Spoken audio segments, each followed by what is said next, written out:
«Muévete con tu madre sin un centavo», gritó Javier mientras arrojaba los papeles del divorcio sobre la entrada de la casa.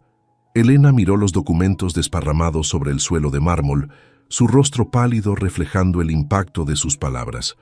«No puedes hacerme esto», respondió Elena sosteniendo su vientre de 6 meses. «Claro que puedo. Mis abogados ya lo hicieron. Tienes 1 hora para sacar tus cosas». Elena sintió que le faltaba el aire. 3 años de matrimonio terminaban así, con sus pertenencias en la entrada y un ultimátum. «Esto no es todo, Javier», dijo mientras sacaba su teléfono. «En segundos puedo mostrar algo que te borrará esa sonrisa». 3 años antes, Elena Vargas no habría imaginado este desenlace. A sus 28 años era una contadora respetada en una firma de auditoría en la Ciudad de México. Su vida cambió cuando le asignaron la Auditoría de Construcciones Mendoza, propiedad de Javier Mendoza, un desarrollador inmobiliario de 42 años. «Señorita Vargas, espero que su revisión sea rápida. No me gusta que extraños husmeen en mis cuentas», le dijo Javier en su primer encuentro. «No soy una extraña, señor Mendoza. Soy la profesional que verificará que sus finanzas estén en orden», respondió Elena, sin intimidarse. Durante las siguientes semanas, la relación profesional se fue transformando. Javier aparecía casualmente en la sala de juntas cuando ella trabajaba. Pronto, las invitaciones a comer para discutir hallazgos se volvieron frecuentes. «Elena, eres diferente a las mujeres que conozco», le dijo durante una cena en un restaurante exclusivo. «Tienes inteligencia y carácter». Elena se resistió al principio. Su madre, Dolores, la había criado con valores sólidos. «Mamá, no es lo que piensas. Solo estamos saliendo. Hija, conozco a los hombres como él. Te deslumbran con lujos, pero quieren control. Recuerda de dónde vienes. No todos son así. Javier me respeta. El cortejo fue intenso. Regalos costosos, viajes sorpresa, atención constante. 6 meses después, Javier le propuso matrimonio en un viaje a Cancún. «Quiero que dejes de trabajar. Mi esposa no necesita un empleo», le dijo después de la boda. «Pero mi carrera es importante para mí. Elena, ahora tienes una nueva vida. Debes adaptarte a nuestro círculo social». Poco a poco, Elena fue cediendo. Renunció a su trabajo. Se mudó a la mansión de Javier en Las Lomas. Su guardarropa cambió, sus amistades cambiaron. Cada vez veía menos a su madre, quien seguía trabajando como costurera. La primera señal de problemas llegó en la cena navideña del primer año, cuando Javier invitó a sus socios. «Mi esposa viene de un barrio humilde», comentó Javier mientras servían el postre. «¿Pueden creer que su madre cose vestidos para sobrevivir?». Elena sintió la humillación arder en su rostro. «Al menos mi madre trabaja honestamente», respondió provocando un silencio incómodo. Esa noche, mientras Javier dormía, Elena buscó unos documentos en su despacho. Necesitaba entender los negocios de su esposo para poder adaptarse mejor, o eso se decía a sí misma. Lo que encontró la dejó helada. Contratos con nombres duplicados, transferencias a empresas fantasma, facturas por servicios inexistentes. En los meses siguientes, Elena empezó a prestar más atención. Detectó patrones que conocía bien por su formación contable. Javier no solo construía edificios, parecía estar lavando dinero a través de ellos. «Elena, ¿qué haces revisando mis papeles?», la sorprendió un día. «Solo ordenaba. Esta es mi casa también. No te metas en mis negocios. Tú dedícate a ser mi esposa». Las críticas se volvieron más frecuentes. Su forma de hablar, sus modales, su familia, todo era objeto de corrección. Las visitas a su madre se convirtieron en motivo de discusión. «Tu madre me mira como si fuera un criminal», se quejaba Javier. «Solo está preocupada por mí. Deberías estar agradecida. Te saqué de la mediocridad». A escondidas, Elena comenzó a hacer copias de documentos comprometedores. No sabía para qué los guardaría, pero algo en su interior le decía que debía protegerse. La boda fastuosa quedaba ya lejos en el tiempo. La Elena sonriente de las fotos se había transformado en una mujer cada vez más aislada, cada vez más consciente de que su cuento de hadas tenía un precio muy alto. «Mi amor, ¿vas a usar ese vestido para la cena con los Rivera?», preguntó Javier mientras se ajustaba la corbata frente al espejo. Elena observó su reflejo en el vestidor.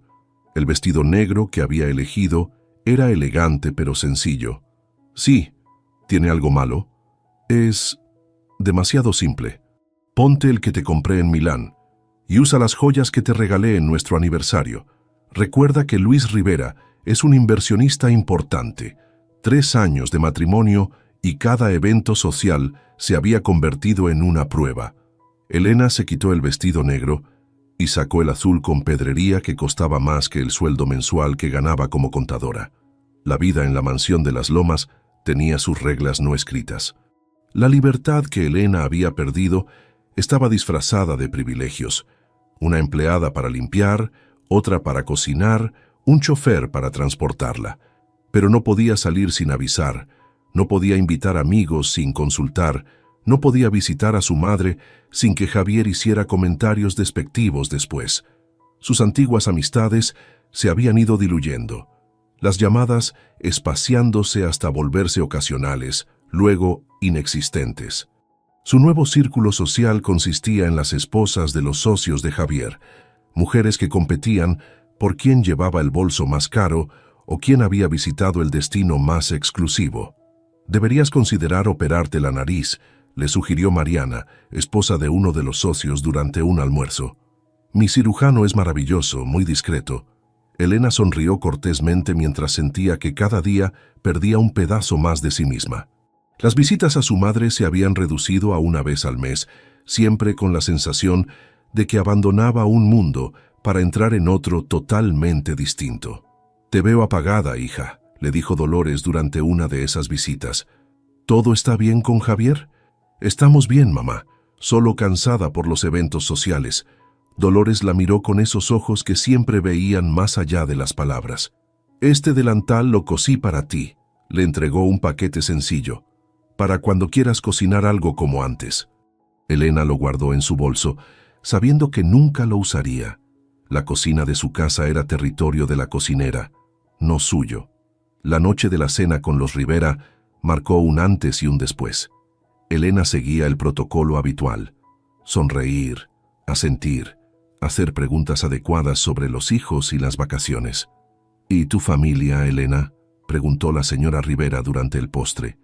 Antes de que pudiera responder, Javier intervino. «Elena viene de un barrio humilde. Su madre es costurera», dijo con un tono que pretendía ser casual, pero que destilaba condescendencia. «Imagínate, Rosa, cose vestidos para sobrevivir mientras nosotros los compramos en París». Las risas educadas no ocultaron la humillación. Elena mantuvo la compostura hasta que los invitados se marcharon. «¿Por qué hiciste eso?», enfrentó a Javier en la sala. «¿Hacer qué?». «Humillarme, hablar de mi madre como si fuera algo vergonzoso». «No exageres, solo mencioné un hecho». «Un hecho que usaste para ridiculizarme. Deberías estar agradecida en vez de quejarte. ¿Crees que estarías en una casa como esta sin mí? ¿Usando joyas como esas?», señaló el collar de diamantes en su cuello. «Te saqué de la mediocridad, Elena». Esa noche, incapaz de dormir junto a él, Elena bajó al despacho. Necesitaba aire, espacio para pensar. Sin planearlo, abrió el archivo donde Javier guardaba documentos. Como contadora, los números siempre le habían hablado, y estos gritaban irregularidades.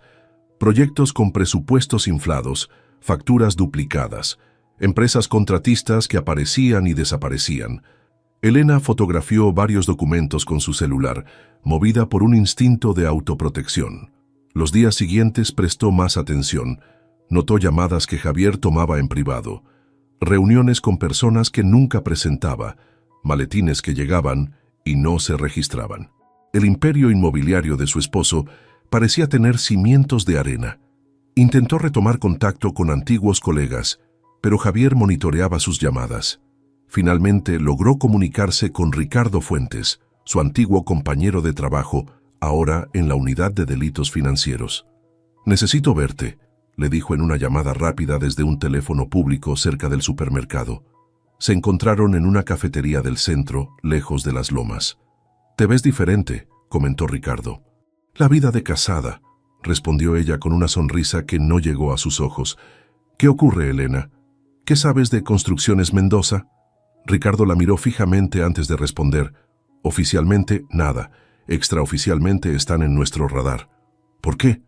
Creo que mi esposo está involucrado en operaciones ilícitas. Elena, si tienes información, necesito que seas muy cuidadosa. Esta gente no juega limpio. Esa conversación cambió todo. Elena comenzó a documentar sistemáticamente las operaciones sospechosas, creando un archivo encriptado en una cuenta de correo que Javier desconocía. Una mañana, mientras se preparaba para un chequeo médico rutinario, sintió un mareo fuerte. La noticia la tomó por sorpresa. Estaba embarazada. El embarazo pareció ablandar a Javier temporalmente. Se mostró atento, incluso redujo sus críticas. La ilusión de un hijo parecía dar un nuevo propósito a su matrimonio fracturado. «Será un varón», afirmaba Javier, «un heredero para todo lo que he construido». Elena acariciaba su vientre a un plano y se preguntaba en qué mundo crecería su hijo o hija. En uno de privilegios sobre mentiras. ¿O debería buscar otra salida? Por un momento, permitió que la esperanza floreciera. Quizás un hijo cambiaría a Javier. Quizás podrían ser una familia real, no esta fachada perfecta con grietas enormes por dentro. «Te prometo que seré mejor», le dijo Javier una noche acariciando su mejilla. «Este bebé lo cambia todo». Elena quiso creerle. Necesitaba creerle. Pero los documentos que seguía encontrando contaban una historia diferente. Una historia de corrupción que crecía como una sombra sobre la aparente vida perfecta que llevaban. El teléfono de Javier vibró sobre la mesa del comedor mientras desayunaban. Elena notó cómo él lo volteó rápidamente, ocultando la pantalla. «¿Quién te busca tan temprano?», preguntó casualmente. «Negocios», respondió cortante. «Tengo una reunión importante hoy. No me esperes para cenar». Ya llevaban 3 años casados y estas reuniones importantes se habían vuelto más frecuentes. Elena, con 5 meses de embarazo, se acarició el vientre mientras veía a Javier salir apresurado. La casa se sentía cada vez más como una jaula de oro. A pesar de los 500 metros cuadrados de lujo, Elena apenas ocupaba 3 espacios: su recámara, la terraza y ocasionalmente la cocina, donde la cocinera le preparaba los tés de hierbas que su madre le enviaba para el embarazo. Dolores intentaba mantenerse presente en la vida de su hija, a pesar de las restricciones implícitas que Javier imponía. «Hija, ¿por qué no vienes a comer el domingo? Haré chilaquiles como te gustan», le propuso su madre por teléfono. «No sé si pueda, mamá». Javier mencionó algo sobre un brunch con sus socios. «Elena, hace un mes que no te veo. Tu propia madre tiene que pedir cita para verte». El comentario dolió porque era verdad. Elena prometió intentarlo, sabiendo que enfrentaría la mirada desaprobatoria de Javier. Cuando le mencionó la invitación durante la cena, la reacción fue la esperada. «¿No puedes ir otro día? Sabes que los domingos son importantes para las relaciones sociales. Hace semanas que no veo a mi madre». «Pues invítala aquí», dijo con desdén, «aunque no sé si se sentirá cómoda. Esta casa debe ser muy diferente a su humilde vivienda». Elena sintió la rabia crecer en su interior, pero el embarazo la había vuelto más cautelosa, más consciente de sus batallas. «Iré solo 2 horas. Estaré de regreso para tu brunch». La visita a casa de su madre fue como un soplo de aire fresco. El pequeño departamento donde creció, con sus muebles gastados pero impecables, le daba una sensación de autenticidad que su mansión nunca tendría. «Te veo pálida», comentó Dolores mientras servía los chilaquiles. «¿Comes bien?» «Sí, mamá. Es solo el embarazo». «No es solo el embarazo. Son tus ojos, hija. Han perdido brillo». Elena cambió de tema, pero las palabras de su madre se quedaron con ella. Esa tarde, regresando a casa, decidió pasar por la oficina de Javier para sorprenderlo antes del brunch. El guardia de seguridad la reconoció y la dejó subir sin anunciarla. La puerta de la oficina estaba entreabierta. Elena se acercó y escuchó la voz de Javier mezclada con una risa femenina. A través de la rendija vio a su esposo inclinado sobre su escritorio, besando a una mujer de cabello rubio. «Sofía, tenemos que ser más discretos», dijo Javier separándose ligeramente. «Elena está más sensible con el embarazo. ¿Hasta cuándo seguiremos así?, preguntó la mujer. Dijiste que arreglarías tu situación. Y lo haré. Solo necesito tiempo. El embarazo complica las cosas. Elena retrocedió silenciosamente, las piernas temblorosas. Logró salir del edificio y pidió al chofer que la llevara a casa. Durante el trayecto, su mente procesaba la información con la misma frialdad con que antes analizaba balances financieros. No fue al brunch.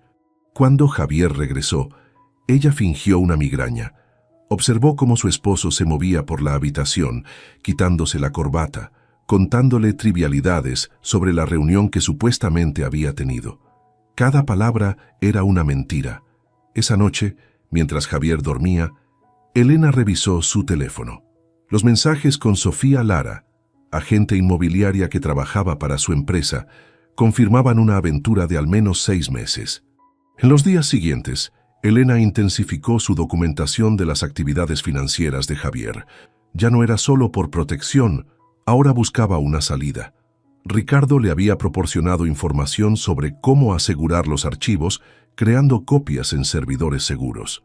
Si lo que sospechas es verdad, estamos hablando de delitos graves, le advirtió Ricardo durante otro encuentro clandestino. Lavado de dinero, evasión fiscal, posiblemente vínculos con organizaciones criminales. ¿Cuánto tiempo llevan investigándolo? No puedo darte detalles, pero no eres la única que ha notado irregularidades. El embarazo avanzaba y la relación se deterioraba. Javier fluctuaba entre momentos de aparente preocupación por su estado y largos periodos de ausencia. Elena comenzó a sentir contracciones prematuras que el doctor atribuyó al estrés. Una tarde, no pudo contenerse más. ¿Quién es Sofía Lara?, preguntó directamente mientras Javier revisaba documentos en la sala. La expresión de sorpresa en su rostro rápidamente se transformó en frialdad. ¿Me estás espiando?, responde la pregunta Javier. Es una colega. ¿Por qué? ¿Los colegas se besan sobre escritorios? El silencio que siguió fue más revelador que cualquier confesión. Javier no negó nada. Estás embarazada y emocional. No quiero discutir esto ahora. Te vi con ella, en tu oficina. Los escuché hablar de mí. Javier se pasó la mano por el cabello. Un gesto que Elena había aprendido a reconocer como señal de frustración contenida. ¿Qué quieres que te diga? Sí, tengo una relación con Sofía. Ha estado ahí cuando tú solo te quejas y cuestionas mis negocios. Las palabras golpearon a Elena como bofetadas. No esperaba una confesión tan directa, tan carente de remordimiento. Estoy esperando a tu hijo, fue lo único que pudo decir. Y me haré cargo. Pero nuestro matrimonio terminó hace tiempo, Elena. Ambos lo sabemos. Esa noche las contracciones se intensificaron. Para cuando llegaron al hospital, Elena sangraba profusamente. Los médicos lograron estabilizarla, pero le advirtieron que debía guardar reposo absoluto. Durante su semana de hospitalización, Javier apenas apareció, siempre con excusas de trabajo. Cuando los médicos finalmente le dieron el alta, con la recomendación de reposo, Elena regresó a una casa diferente. «He estado pensando», dijo Javier mientras ella se acomodaba en la recámara. «Creo que deberíamos separarnos. No es bueno para el bebé crecer en un ambiente tenso». Elena lo miró, reconociendo en sus ojos algo que nunca había visto claramente. Desprecio. «¿Qué propones?» «Mis abogados están preparando los papeles. Te daré una pensión para el niño». «¿Y yo?» La sonrisa de Javier fue cruel. «Tú te casaste sin acuerdos prenupciales. No tienes derecho a nada más». Elena comprendió entonces que su embarazo complicado no era un impedimento para los planes de Javier. Era una oportunidad. La quería vulnerable, débil, incapaz de luchar. Esa noche, mientras fingía dormir, escuchó a Javier hacer llamadas. Hablaba de transferencias, de cerrar cuentas conjuntas. Estaba desmantelando cualquier acceso que ella pudiera tener a los recursos económicos. Elena acarició su vientre, sintiendo los movimientos de su bebé. «Saldremos de esto», susurró. «Te lo prometo». «Tu código de acceso ha sido rechazado», dijo la cajera del banco con expresión incómoda. Elena intentó mantener la calma mientras sentía la mirada de otros clientes. «Debe ser un error. Es mi cuenta conjunta con mi esposo». La cajera tecleó nuevamente. «Lo siento, señora Mendoza. La cuenta aparece bloqueada por orden del titular principal». Elena salió del banco con las manos temblorosas. Era la tercera cuenta a la que intentaba acceder esa mañana. Javier había actuado rápido, cortando su acceso a todo recurso financiero. Con 7 meses de embarazo y sin poder trabajar por las complicaciones médicas, se sentía acorralada. Al regresar a la mansión, encontró a Javier en su despacho. «¿Por qué bloqueaste las cuentas?», preguntó directamente. «Precaución», respondió sin mirarla. «Estás muy emocional últimamente. Necesito dinero para mis gastos médicos. Ya pagué al doctor. Cualquier otra cosa, pídemela directamente. Control total». Esa era la estrategia. Elena se mordió el labio conteniéndose. Necesitaba pensar con claridad. Esa noche, mientras Javier dormía, Elena accedió a su computadora personal. Confirmó que había transferido grandes sumas a cuentas que ella desconocía. También encontró correos con un bufete de abogados especializado en divorcios de alto perfil. El plan estaba claro: dejarla sin recursos antes de entregarle los papeles del divorcio. Elena copió toda la información posible y la envió a su cuenta secreta. Las siguientes semanas fueron una guerra fría. Javier apenas le dirigía la palabra, pasaba menos tiempo en casa, y cuando estaba, la trataba como a una extraña. Por su parte, Elena mantenía contacto regular con Ricardo, quien le aconsejaba sobre qué documentos eran más relevantes para evidenciar los delitos financieros. Una tarde, mientras revisaba el correo, encontró una carta del médico confirmando su próxima cita. Al abrirla, descubrió que no era para ella sino para Sofía Lara, la misma ginecóloga, misma clínica de maternidad. Elena sintió que le faltaba el aire. Sofía también estaba embarazada. Esa noche confrontó a Javier. «¿Sofía está esperando un hijo tuyo?». La expresión de Javier cambió de sorpresa a resignación. «Pensaba decírtelo después del divorcio». «¿Cuánto tiempo tiene?». «4 meses». Elena hizo cálculos mentales. Sofía había quedado embarazada cuando ella ya esperaba a su bebé. «¿Por eso quieres deshacerte de mí tan rápido? ¿Para formar tu nueva familia perfecta? No lo pongas así. Estas cosas pasan». «¿Pasan? ¿Embarazar a tu amante mientras tu esposa espera a tu hijo te parece algo que pasa?». Javier se levantó, acercándose amenazante. «Cuidado con tu tono, Elena. Recuerda que vives bajo mi techo. No por mucho, según parece». La discusión escaló hasta que Elena sintió un dolor agudo en el vientre. El estrés había provocado nuevas contracciones. Javier la llevó al hospital, donde los médicos lograron estabilizarla, pero advirtieron que cualquier alteración emocional fuerte podría provocar un parto prematuro. Durante su hospitalización, Elena recibió la visita de su madre, quien se instaló en una silla junto a su cama y se negó a irse a pesar de las insinuaciones del personal. «Javier no quiere que estés aquí», comentó Elena débilmente. «Que se aguante», respondió Dolores. «Mi hija me necesita». Esa noche, mientras Dolores dormitaba en la silla, Elena recibió un mensaje de Ricardo. «Hallamos conexiones con el cartel de Sinaloa. Ten cuidado». Elena miraba el techo del hospital, procesando la información. Su esposo no solo era un infiel y un estafador, estaba involucrado con narcos. 3 días después le dieron el alta con indicaciones de reposo absoluto. Al llegar a casa, notó cambios. Algunas de sus pertenencias habían sido movidas, su closet parcialmente vaciado. «¿Qué pasó con mis cosas?», preguntó a la empleada doméstica. «El señor ordenó preparar la habitación de huéspedes para usted», respondió la mujer, evitando su mirada. Dijo que necesitaba espacio. Elena se instaló en la habitación más pequeña y alejada de la casa principal. El mensaje era claro: ya no era bienvenida en la recámara conyugal. Esa semana, Javier apenas estuvo presente. Cuando aparecía, la tensión era palpable. Elena utilizaba ese tiempo para documentar más información y asegurarla en su nube privada. Una mañana, mientras tomaba el sol en la terraza siguiendo indicaciones médicas, escuchó a Javier hablando por teléfono. «El divorcio estará listo pronto. Mis abogados se aseguraron de que no reciba nada. Sí, lo del embarazo complicó todo, pero ya está controlado. No, el juez está de nuestro lado. Le debía algunos favores». Elena cerró los ojos, sintiendo que cada palabra confirmaba sus temores. Javier no solo planeaba dejarla sin recursos, Había manipulado el sistema legal para asegurarse de ello. Esa tarde recibió una llamada de Ricardo. «Elena, la situación se está complicando. Creemos que Javier sospecha de la investigación. Ha estado moviendo activos a cuentas en el extranjero. ¿Qué debo hacer? Asegura toda la evidencia que tengas y prepárate para salir de esa casa en cualquier momento». 2 días después, mientras Javier asistía a una reunión de negocios que Elena sospechaba era con Sofía, aprovechó para revisar su caja fuerte. Encontró pasaportes falsos, documentos de propiedades a nombres de terceros y, lo más alarmante, una libreta con cantidades y fechas que coincidían con los proyectos inmobiliarios más grandes de Javier. Fotografió todo meticulosamente y lo envió a su cuenta segura. Luego volvió a colocar cada documento exactamente como lo había encontrado. La confrontación final llegó una semana después.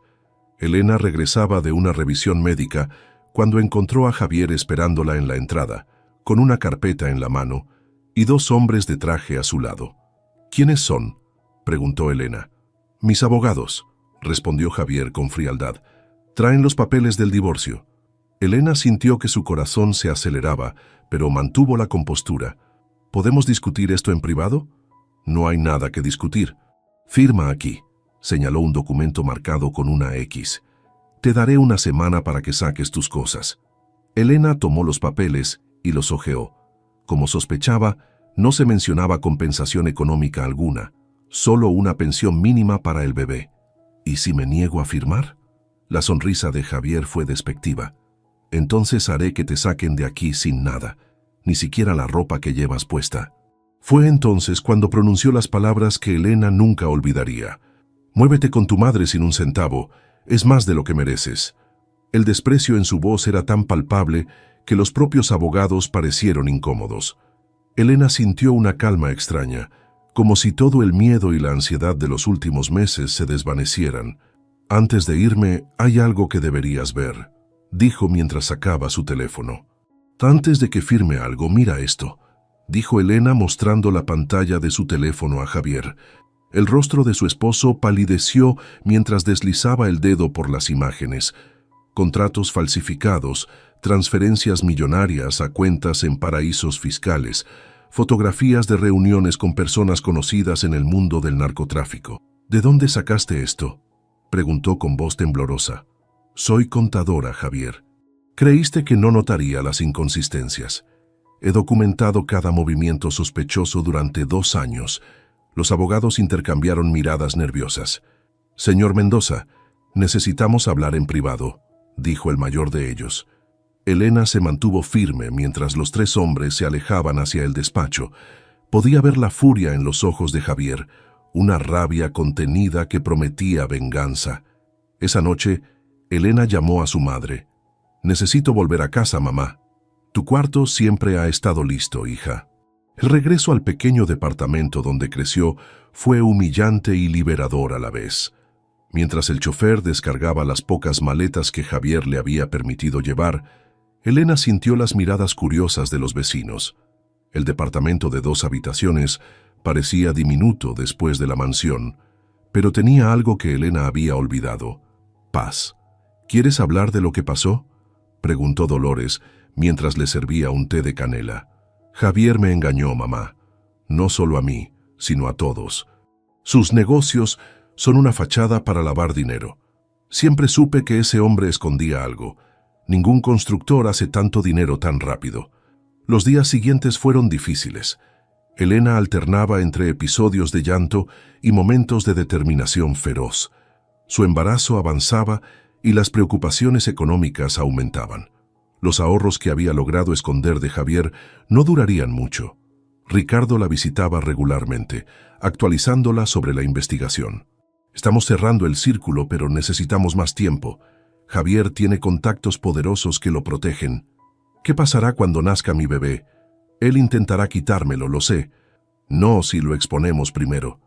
Una tarde, mientras Elena dormitaba, el timbre sonó con insistencia.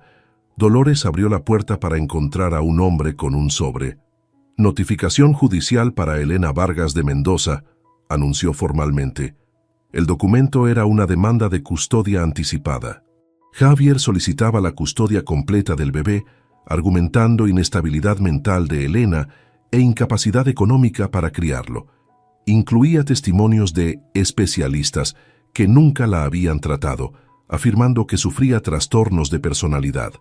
«Esto es absurdo», dijo Elena con la voz quebrada. «¿Cómo puede mentir así?» «Porque tiene dinero para pagar a quienes firmen lo que sea», respondió Dolores. «Pero nosotras también sabemos pelear». Con la ayuda de Ricardo, Elena contactó a un abogado especializado en derecho familiar, que aceptó llevar su caso pro bono después de revisar parte de la evidencia contra Javier. «Lo que tenemos es una bomba de tiempo», explicó el licenciado Ramírez. «Si presentamos esto en la corte, no solo perderá la demanda de custodia, sino que enfrentará cargos criminales». A las 36 semanas de embarazo, el estrés provocó que Elena entrara en trabajo de parto. Sola con su madre, tomó un taxi hasta el hospital público, tan diferente de la clínica privada donde había planeado dar a luz. Después de 12 horas de labor, Lucía nació, pequeña pero fuerte, con los ojos oscuros de Elena y la obstinación de Dolores. «Es perfecta», susurró Elena sosteniéndola por primera vez. Javier apareció al día siguiente, exigiendo ver a su hija y amenazando con llamar a la policía si no se lo permitían. «Tiene derecho», le explicó la trabajadora social. «Es el padre». El encuentro fue breve y tenso. Javier sostuvo a Lucía con la incomodidad de quien nunca ha cargado a un bebé, mientras analizaba sus rasgos como quien inspecciona mercancía. «Se parece a mí», declaró con satisfacción. «Se parece a sí misma», respondió Elena. Antes de marcharse, Javier se inclinó y susurró: «Disfrútala mientras puedas. Cuando el juez vea dónde vives y cómo vives, me dará la custodia completa». Elena regresó al departamento de su madre con Lucía, enfrentando una nueva realidad. Las noches sin dormir, los pañales, el llanto del bebé y la recuperación del parto se mezclaban con la ansiedad por el futuro legal que les esperaba.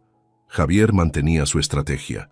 No pagaba pensión, alegando que el proceso de divorcio no estaba concluido, pero sus abogados presionaban para acelerar la audiencia de custodia. El abogado de Elena, sin embargo, tenía un plan. Durante semanas, habían estado organizando la evidencia, creando una cronología clara de las actividades ilícitas de Javier. «No podemos presentarlo todo de golpe», explicó Ramírez. «Debemos ser estratégicos. Primero, nos concentramos en demostrar que es un padre ausente y manipulador». La primera audiencia fue devastadora. Los abogados de Javier presentaron fotos del departamento de Dolores, contrastándolas con imágenes de la mansión. Cuestionaron la capacidad económica de Elena para criar a Lucía como merece, y presentaron informes médicos manipulados sobre su supuesta inestabilidad. «Tengo testimonios de 5 especialistas que indican que la señora Vargas sufre de trastornos psicológicos agravados por el posparto», argumentó el abogado de Javier. «Por el bien de la menor, solicitamos custodia completa para el padre, con visitas supervisadas para la madre». Elena apretaba la mano de su abogado, sintiendo que su mundo se derrumbaba nuevamente. «Su señoría, solicito tiempo para presentar nuestra respuesta», pidió Ramírez. «Tienen una semana», concedió el juez. Esa noche, Elena lloró abrazada a Lucía. «No dejaré que te lleven», le prometió. «Nunca». Ricardo apareció a la mañana siguiente con noticias importantes. «Tenemos una orden para acceder a todas las cuentas corporativas de Construcciones Mendoza. Estamos cerca». «¿Cuánto tiempo tomará?» «La audiencia es en 6 días. Trabajaremos contrarreloj». Durante esa semana, Elena apenas durmió. Cuando no atendía a Lucía, revisaba documentos con Ramírez, preparando su defensa. Dolores se convirtió en su pilar, cuidando a la bebé mientras ella organizaba su caso, preparándole comidas que apenas probaba, recordándole que era más fuerte de lo que creía. «Tu padre estaría orgulloso», le dijo una noche. «Siempre decía que tenías más coraje que todos nosotros juntos». La mañana de la audiencia decisiva, Elena vistió a Lucía con un conjunto que ella misma había cosido, siguiendo las enseñanzas de su madre. Se puso el único traje formal que conservaba de su época de contadora y respiró profundo. «Estás lista», afirmó Dolores ajustándole el cuello de la blusa. «Ve y recupéralo todo». En el juzgado, Javier la esperaba con su séquito de abogados y una nueva adquisición. Sofía, con un embarazo ya visible, sentada discretamente en la última fila. Cuando comenzó la audiencia, Elena notó algo extraño. El principal abogado de Javier parecía nervioso, consultando constantemente su teléfono. Su señoría, antes de continuar, intervino Ramírez, quisiera presentar nueva evidencia que demuestra que el señor Mendoza no solo es un padre ausente, sino que ha utilizado métodos coercitivos para separar a mi cliente de su hija. El juez permitió la presentación. Uno a uno, los documentos que Elena había recopilado durante años fueron proyectados. Transferencias sospechosas, contratos falsificados, reuniones con personas vinculadas al crimen organizado. Esto es irrelevante para el caso de custodia, protestó el abogado de Javier. Al contrario, respondió Ramírez, demuestra el carácter moral del demandante y los riesgos a los que expondría a la menor. Javier se inclinó hacia su abogado, susurrando furiosamente. La tensión en la sala era palpable. Fue entonces cuando las puertas del juzgado se abrieron y entraron dos agentes federales. Ricardo los seguía, con expresión solemne. Su señoría, intervino uno de los agentes, solicitamos una suspensión temporal de estos procedimientos. Tenemos una orden de aprehensión contra Javier Mendoza por múltiples delitos financieros. El caos se desató en la sala. Javier intentó levantarse, pero los agentes ya estaban junto a él. Sofía salió apresuradamente, cubriéndose el rostro. Elena observaba la escena con una mezcla de alivio y tristeza. No era el final que había imaginado para su matrimonio, pero era el final que merecía. Mientras los agentes escoltaban a Javier fuera de la sala, él la miró con odio. «Esto no ha terminado», amenazó. «Para mí terminó hace mucho», respondió Elena sosteniendo a Lucía contra su pecho. El juzgado familiar lucía diferente hoy. La última vez que Elena estuvo aquí, salió con la custodia temporal de Lucía mientras Javier enfrentaba cargos por delitos financieros. Ahora, 3 meses después, regresaba para finalizar el divorcio y los acuerdos de custodia. Lucía, ahora con 5 meses, dormía plácidamente en brazos de Dolores en la banca trasera de la sala. Elena se sentó junto a su abogado, el licenciado Ramírez, quien organizaba sus documentos con precisión militar. «¿Estás lista?», preguntó en voz baja. «Llevo años lista», respondió Elena.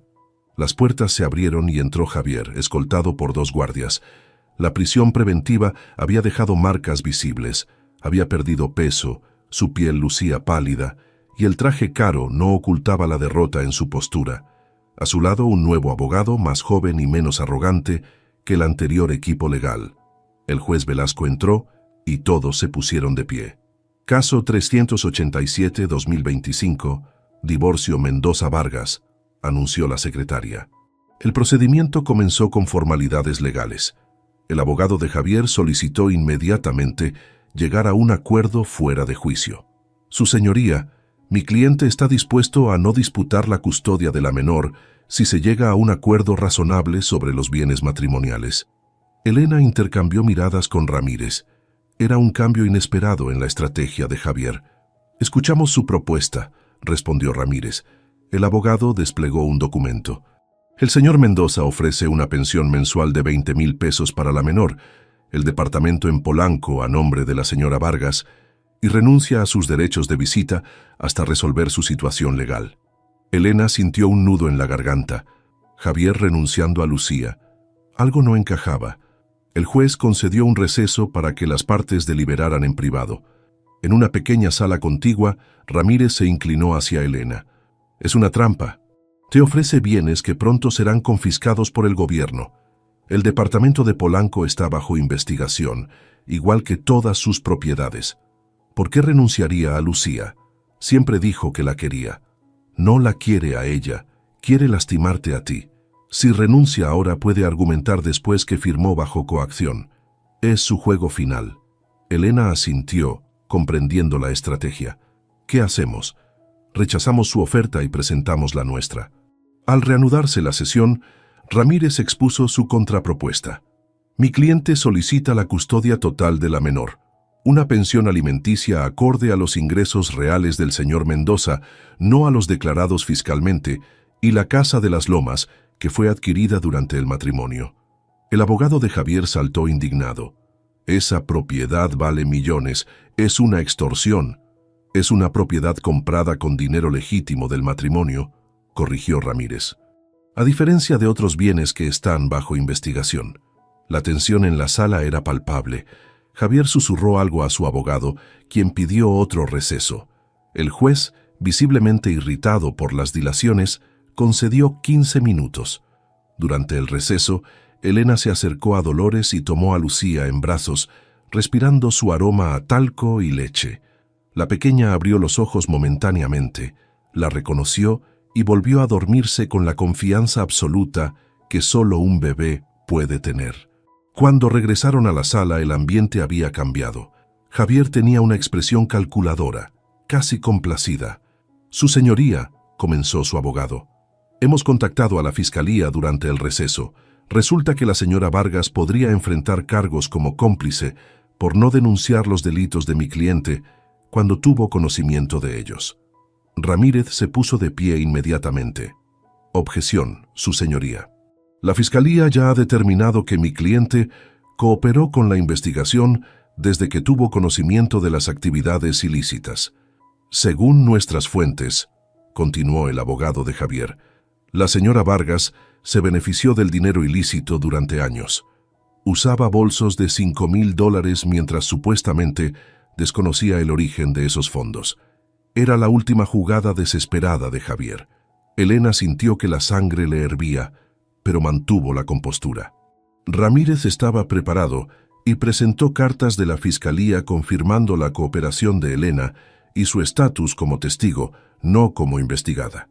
El juez escuchó ambos argumentos y dictaminó: «Las acusaciones contra la señora Vargas son improcedentes en este juzgado. Nos limitaremos al divorcio y custodia». El rostro de Javier se ensombreció. Su última estrategia había fallado. Después de 2 horas de argumentos legales, el juez tomó su decisión. Este tribunal otorga la custodia total de la menor Lucía Mendoza Vargas a su madre, Elena Vargas. El señor Mendoza deberá proporcionar una pensión alimenticia equivalente al 30% de sus ingresos comprobables. Respecto a los bienes, la propiedad de las Lomas queda temporalmente congelada hasta que la fiscalía determine su estatus legal. Era una victoria parcial, pero Elena se sentía satisfecha. Había conseguido lo más importante: proteger a Lucía. Al terminar la sesión, mientras recogía sus documentos, notó que Javier se acercaba, escoltado por un guardia. «¿Puedo hablar con ella un minuto?», pidió al guardia, quien miró a Elena esperando su aprobación. Elena dudó, pero finalmente asintió. «5 años», dijo Javier en voz baja. «Eso es lo que me darán, según mi abogado. Cuando salga, Lucía tendrá casi 6 años. ¿Por qué me dices esto? Porque quiero que sepas que volveré. Y cuando lo haga, recuperaré todo lo que me quitaste». Elena lo miró a los ojos, aquellos que una vez la habían deslumbrado, ahora oscurecidos por el rencor y la derrota.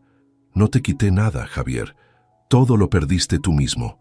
Mientras los guardias se lo llevaban, Elena sintió una extraña paz. Por primera vez en años, no tenía miedo de Javier. Al salir del juzgado, Ricardo la esperaba en las escaleras. «¿Cómo fue?», preguntó. «Terminó», respondió ella simplemente. «No todo», corrigió Ricardo. «Encontramos más cuentas vinculadas al cártel. Necesitaremos tu testimonio para el juicio federal». Elena suspiró. El camino aún era largo.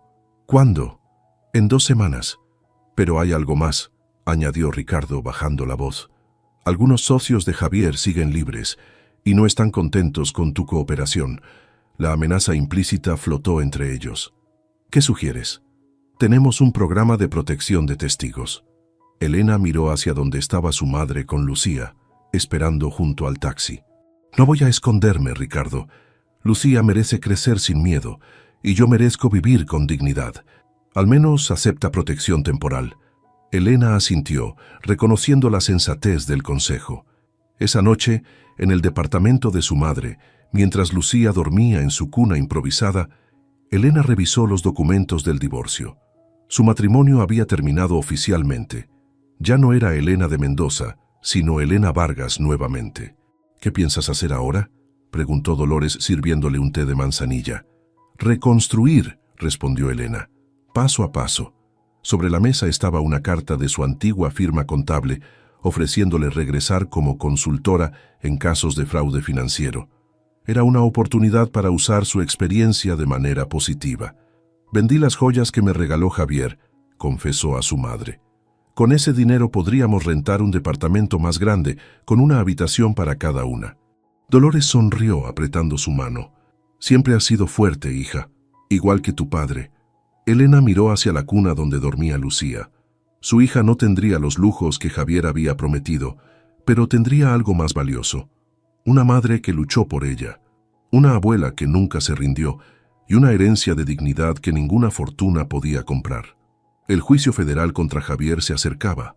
Habría más batallas, más declaraciones, más pruebas que presentar. Los socios de Javier seguían siendo una amenaza nebulosa. Pero por primera vez en años, Elena no sentía que caminaba sobre arenas movedizas. Esa noche, antes de dormir, recordó el momento en que mostró a Javier las evidencias de sus crímenes, cómo su expresión arrogante se transformó en miedo. No había sido un acto de venganza, sino de justicia, no solo por ella, sino por todos los que habían sido víctimas de su avaricia. «Muévete con tu madre sin un centavo», le había dicho con desprecio. Pero Elena había recuperado algo que valía más que todos los millones de Javier: su libertad, su dignidad y su futuro. Y eso nadie se lo quitaría jamás. 2 años después, la oficina de Vargas Consultoría Financiera Forense ocupaba un modesto pero elegante espacio en un edificio del centro. Desde la ventana del segundo piso, Elena podía ver el bullicio de la ciudad, tan distinto al aislamiento que había experimentado en la mansión de las Lomas. «Licenciada Vargas, su próxima cita llegó», anunció Marisol, su asistente, por el intercomunicador. «Hazlo pasar, por favor». Elena guardó el expediente que estaba revisando. En los 2 años desde el divorcio y la condena de Javier, había construido una reputación sólida como especialista en detectar fraudes financieros. Su experiencia personal, combinada con su formación como contadora, le daba una perspectiva única que fiscales y empresas valoraban. La puerta se abrió y entró Ricardo, ahora ascendido a jefe de unidad en la Fiscalía especializada en delitos financieros. «Cada vez que entro aquí, me sorprende lo que has logrado», comentó observando la oficina. «Empezamos con un escritorio prestado, no lo olvides», sonrió Elena. Ricardo tomó asiento frente a ella. «¿Cómo está Lucía?» «Creciendo demasiado rápido. Ya habla sin parar y cuestiona todo. Igual que su madre». Elena sonrió.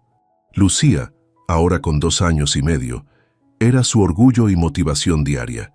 Vivían en un departamento de 3 habitaciones, en una zona de clase media, con Dolores ocupando la tercera habitación. «Te cité por un asunto importante», dijo Ricardo, sacando una carpeta. «Se acerca la audiencia de revisión de sentencia de Javier». Elena sintió un nudo en el estómago. Aunque Javier había sido condenado a 5 años, su equipo legal había estado trabajando para reducir la sentencia, basándose en su cooperación con otras investigaciones. «¿Crees que saldrá antes?» «Es posible. Ha estado dando nombres, delatando a sus antiguos socios. Ya sabes cómo funciona el sistema». Elena asintió lentamente. Se había preparado para este momento.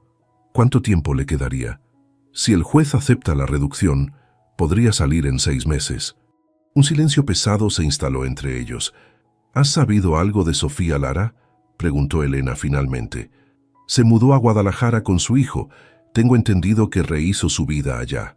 El hijo de Javier con Sofía tendría aproximadamente la misma edad que Lucía. 2 hermanos que probablemente nunca se conocerían. Javier pidió verte», añadió Ricardo con cautela. «¿A mí? ¿Por qué?» «No lo sé. Puedes negarte, por supuesto». Elena miró por la ventana, pensativa. Parte de su proceso de sanación había sido dejar atrás el rencor. «Iré», decidió. Una última conversación. La prisión federal donde Javier cumplía sentencia era muy diferente a las mansiones donde antes residía. Elena siguió al guardia por pasillos austeros hasta llegar a una sala de visitas. A través del cristal divisorio vio a Javier sentado, esperando. Había envejecido visiblemente. El pelo antes perfectamente teñido ahora mostraba canas y su postura había perdido arrogancia. «Gracias por venir», dijo cuando ella tomó asiento frente a él. «Ricardo dijo que querías verme». Javier la observó detenidamente antes de hablar. «Te ves bien, Elena. He oído que tu consultoría es exitosa». «¿Qué quieres, Javier?» «Perdón», respondió simplemente. «Quiero pedirte perdón». Elena lo miró escéptica. Conocía bien sus manipulaciones. «¿Por qué ahora?» «Terapia obligatoria», sonrió con ironía.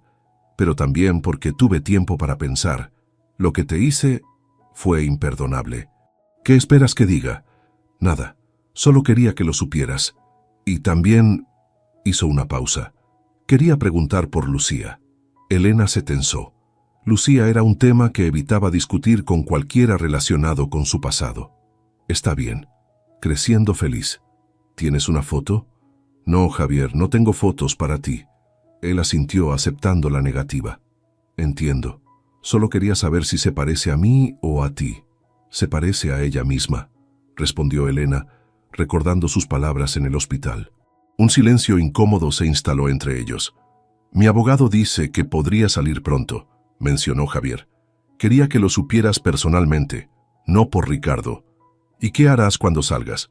«Tengo algo de dinero guardado donde la fiscalía no pudo encontrarlo», confesó. «No es mucho, pero suficiente para empezar de nuevo en otro lugar». Elena lo miró con incredulidad. «¿Todavía no has aprendido nada?» «He aprendido mucho, Elena, pero la supervivencia es un hábito difícil de romper». El guardia indicó que el tiempo terminaba. Elena se levantó. «Adiós, Javier». «Elena», la llamó antes de que se alejara. «No intentaré contactar a Lucía si eso te preocupa, pero si algún día ella pregunta por mí, le diré la verdad», respondió Elena. «Toda la verdad». Esa tarde, al salir del trabajo, Elena recibió un mensaje de Antonio, un profesor universitario que había conocido durante un seminario sobre ética financiera. La invitaba a cenar el sábado. Era la tercera invitación que recibía de él. Al llegar a casa, encontró a Dolores ayudando a Lucía a dibujar en la mesa de la cocina. «¡Mami!», gritó la pequeña corriendo hacia ella. «Hice un dibujo para ti». Elena la alzó en brazos, besando sus mejillas regordetas.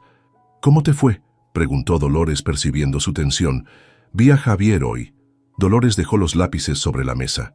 «¿Qué quería?». «Supuestamente, pedir perdón, y saldrá pronto de prisión». «¿Temes que intente algo?». Elena negó con la cabeza. «No, creo que realmente ha terminado, al menos esa parte de nuestra historia». Mientras preparaban la cena, el teléfono de Elena vibró con otro mensaje de Antonio. «¿Pensaste en lo del sábado?». Dolores la observó dudar. «Deberías ir», dijo suavemente. «Te hará bien salir con alguien que no hable de estados financieros». «No estoy lista para una relación». «Nadie habló de relación, es solo una cena». Elena miró a su madre y luego a Lucía, que tarareaba mientras coloreaba otro dibujo. Su vida ahora era tan diferente a lo que había imaginado cuando conoció a Javier. Más sencilla en algunos aspectos, más complicada en otros, pero auténticamente suya. «Ya veré», respondió guardando el teléfono. Al día siguiente, Elena declaraba como testigo experto en un caso contra uno de los antiguos socios de Javier. En la sala del tribunal, reconoció a varios rostros del pasado, empresarios que frecuentaban su casa, hombres que la habían mirado con condescendencia cuando era la esposa de Mendoza. Ahora la miraban con respeto mezclado con temor. La mujer que había derribado el imperio de Mendoza con documentos y números, la contadora que había aprendido a usar su conocimiento como un arma de justicia. Al terminar su testimonio, el fiscal se acercó. «Impecable como siempre, Vargas. Tu análisis fue crucial. Solo hice mi trabajo. ¿Te gustaría formar parte permanente de nuestro equipo? La fiscalía necesita más personas como tú». Elena consideró la oferta. Le gustaba su independencia, pero también valoraba el impacto que podría tener desde dentro del sistema. «Lo pensaré», prometió. Esa noche, Mientras arropaba a Lucía, la niña le hizo la pregunta que siempre había temido. «Mami, ¿dónde está mi papá?» Elena respiró profundo, buscando las palabras adecuadas para una niña de 2 años. «Tu papá vive lejos ahora. Hizo algunas cosas incorrectas y está aprendiendo a ser mejor persona. ¿Volverá? No lo sé, mi amor. Pero tú tienes a la abuela Lola y me tienes a mí, y te queremos más que a nada en el mundo». Esa noche, después de que Lucía se durmiera, Elena revisó su agenda para el fin de semana. El sábado estaba marcado con la invitación de Antonio a cenar. Tomó su teléfono y escribió: «Gracias por la invitación a cenar, pero prefiero pasar el sábado con mi hija y mi madre. ¿Te gustaría unirte a nosotras para un picnic en el parque? Lucía estaría feliz de conocer al señor que me envía mensajes». Mientras esperaba la respuesta, Elena se sentó en el pequeño balcón de su departamento. Desde allí no se veía el horizonte de rascacielos que contemplaba desde las lomas, pero podía ver las luces de su barrio, las familias cenando en los departamentos vecinos, la vida real transcurriendo. «Muévete con tu madre sin un centavo», le había dicho Javier aquel día. No había sido el final que él esperaba, sino el comienzo que ella necesitaba. Su teléfono vibró con la respuesta de Antonio. «Me encantaría conocer a las mujeres más importantes de tu vida. ¿A qué hora nos vemos?» Elena sonrió mientras respondía, con la certeza de que, paso a paso, había recuperado no solo su vida, sino también la capacidad de elegir su futuro. Intentó detenerla, pero ella se levantó y caminó hacia la salida sin voltear atrás. Afuera, la noche estaba fresca. Valeria respiró hondo y caminó hacia su coche. No lloró. No se sintió triste, solo cansada. Sabía que esa no sería la última humillación que Diego intentaría hacerle, pero también sabía que ya no le importaba. Algo había cambiado esa noche, algo que no tenía vuelta atrás. Subió al coche, cerró la puerta y arrancó. En el espejo retrovisor vio a Diego salir corriendo del restaurante, buscándola entre los coches estacionados. Pero ella ya se había ido. Valeria llegó a su departamento pasadas las 11 de la noche. Diego no estaba. Probablemente seguía en el restaurante intentando explicarle a Camila lo que acababa de pasar, o quizás estaba en el bar de siempre, ahogando su orgullo herido. No le importaba. Encendió la luz de la sala y dejó sus llaves en la mesa. El lugar estaba en silencio, ese silencio incómodo que solo existe cuando dos personas que viven juntas ya no se hablan de verdad. Se quitó los zapatos y caminó descalza hasta su oficina. Abrió la laptop y empezó a revisar sus cuentas bancarias. Llevaba meses sintiendo que algo no cuadraba, pero nunca había tenido tiempo de investigar a fondo. Ahora sí lo tenía. Las primeras transferencias que encontró fueron pequeñas. $500 aquí, 300 allá. Todas salían de su cuenta compartida con Diego hacia una cuenta que no reconocía. Siguió bajando. Más transferencias, más dinero. En total, sumaban casi $20,000 en 6 meses. Valeria sintió que el estómago se le revolvía, pero no de tristeza. Era rabia, rabia pura y fría. Tomó su teléfono y le escribió a Rodrigo, su asesor financiero. Era tarde, pero sabía que él siempre revisaba sus mensajes. «Necesito auditar todas mis cuentas. Mañana, urgente». La respuesta llegó en menos de 2 minutos. «Listo, te veo a las 9 en mi oficina». Valeria cerró la laptop y se quedó mirando la ventana. Afuera, la ciudad brillaba con sus luces de siempre. Miles de personas viviendo sus vidas, con sus propios problemas, sus propias mentiras. Pensó en su madre, en Lima, en esas tardes cuando era niña y veía a su mamá llorar en la cocina porque el novio de turno le había robado dinero otra vez.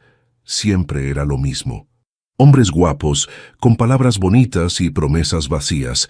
Su madre les creía cada vez, y cada vez terminaba más pobre y más sola. Valeria había jurado que eso nunca le pasaría a ella. Por eso estudió, por eso trabajó como loca durante años, por eso ahorraba cada centavo que ganaba y vivía con sencillez aunque su empresa facturara cantidades que Diego ni siquiera imaginaba. Pero de nada había servido. Al final, había terminado igual que su madre, confiando en el hombre equivocado. Se levantó y fue a la cocina. Preparó un té y se sentó en el sillón. No quería dormir. Sabía que si cerraba los ojos, vería la cara de Diego en el restaurante, esa expresión de sorpresa y vergüenza cuando Marco lo dejó en ridículo. A las 3 de la mañana, escuchó la puerta abrirse. Diego entró tratando de no hacer ruido, pero Valeria estaba despierta en la sala con todas las luces apagadas. ¿Valeria?, preguntó él, encendiendo la luz.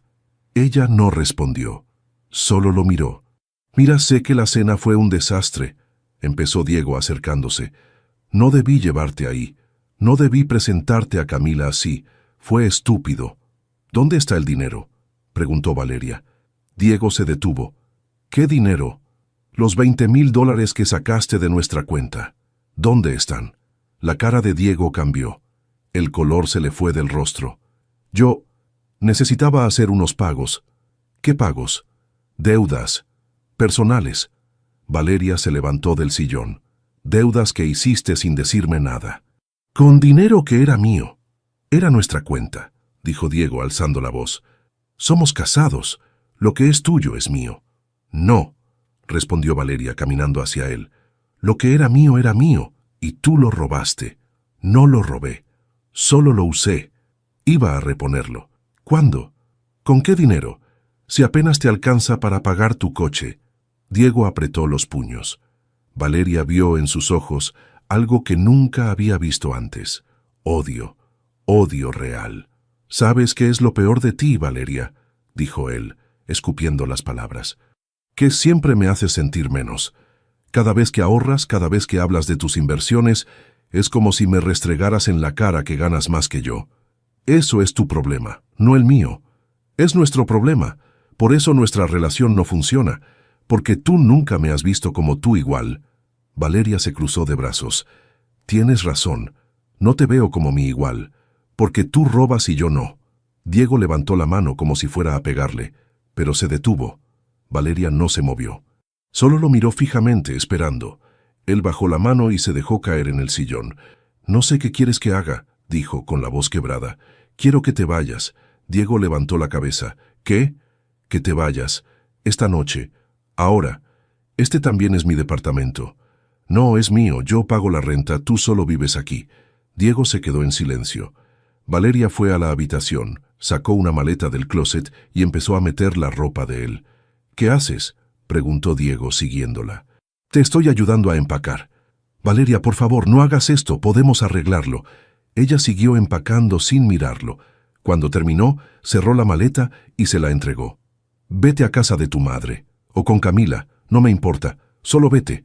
Diego tomó la maleta con las manos temblorosas. «Vas a arrepentirte de esto». «Puede ser, pero no va a ser esta noche». Él se quedó parado en la puerta de la habitación unos segundos más, esperando que Valeria cambiara de opinión. Pero ella ya estaba sacando sábanas limpias del armario, preparándose para dormir sola. Diego salió del departamento sin decir nada más. Valeria escuchó la puerta cerrarse y después el sonido del elevador bajando. Solo entonces se permitió sentarse en la cama. Miró el cuarto vacío, la mitad del closet ahora sin ropa, el lado de Diego en la cama completamente liso. No lloró. No podía. Todavía había demasiadas cosas que hacer. Tomó su teléfono y abrió la aplicación del banco. Cambió todas sus contraseñas. Canceló las tarjetas compartidas. Separó las cuentas. A las 6 de la mañana, cuando el sol empezaba a entrar por la ventana, Valeria por fin cerró los ojos, pero solo durmió 2 horas. A las 9 tenía cita con Rodrigo, y después de eso todo iba a cambiar. La oficina de Rodrigo estaba en el piso 12 de un edificio corporativo en Polanco. Valeria llegó con ojeras y el mismo vestido de la noche anterior. No había tenido energía para cambiarse. «Te ves terrible», dijo Rodrigo cuando ella entró. «Gracias», respondió Valeria, dejándose caer en la silla frente al escritorio. Rodrigo abrió su laptop y giró la pantalla hacia ella. «Revisé todo como me pediste, y encontré más de lo que esperabas». Valeria se inclinó hacia adelante. «¿Qué tan malo es?». «Diego no solo sacó dinero de tu cuenta compartida, usó tu nombre como aval para una línea de crédito. $30,000. Valeria sintió que le faltaba el aire. «¿Cómo es posible? Yo nunca firmé nada». «Falsificó tu firma. Tengo copias de los documentos. La letra es parecida, pero cualquier perito puede confirmar que no eres tú. Rodrigo le mostró los papeles. Valeria los leyó una vez, 2 veces. Efectivamente, ahí estaba su nombre, su dirección, hasta su número de identificación fiscal. Pero esa no era su firma. ¿Y ese dinero dónde está? Parte lo usó para pagar deudas de tarjetas de crédito. Otras fueron transferencias directas a la cuenta de una tal Camila Hernández. Valeria cerró los ojos. Por supuesto. ¿La conoces? Sí, es su amante. Rodrigo se recargó en su silla. Valeria, esto es fraude. Puedes demandarlo penalmente. Lo sé. Vas a hacerlo. Valeria se quedó en silencio. Pensó en Diego, en sus años juntos, en todo lo que alguna vez sintió por él. Pero esos sentimientos ya no existían. Solo quedaba el cansancio. Todavía no sé, respondió finalmente. Primero necesito proteger lo que me queda. Rodrigo asintió. Ya hablé con el banco. Pueden anular ese crédito y quitarte como aval, pero vas a necesitar presentar una denuncia formal por fraude. ¿Cuánto tiempo tengo? 1 mes. Máximo. Valeria se levantó. Gracias, Rodrigo. Te debo una. No me debes nada. Solo cuídate. Salió del edificio con la cabeza dándole vueltas. Necesitaba un plan. Necesitaba pensar con claridad. Pero antes de poder llegar a su coche, vio a alguien esperándola en la banqueta. Camila. La chica estaba recargada en un poste, con lentes oscuros y una chamarra demasiado grande para ella. Cuando vio a Valeria, se enderezó. «Necesito hablar contigo», dijo. «No tengo nada que hablar contigo», respondió Valeria, pasando de largo. «Por favor, solo 5 minutos». Valeria se detuvo, giró y miró a Camila directo a los ojos. «¿Qué quieres? Quiero explicarte lo que pasó. Ya sé lo que pasó. Diego te usó igual que me usó a mí. Fin de la historia». Camila se quitó los lentes. Tenía los ojos rojos, como si hubiera estado llorando toda la noche. Él me dijo que tú vivías de su dinero, que eras una mantenida, que le habías quitado todo y que por eso trabajaba en el restaurante. Valeria soltó una risa amarga. ¿Y tú le creíste? Sí, le creí todo. Me prometió que en cuanto se divorciara nos íbamos a casar, que iba a conseguirme un ascenso, que me iba a dar una vida mejor. Y ahora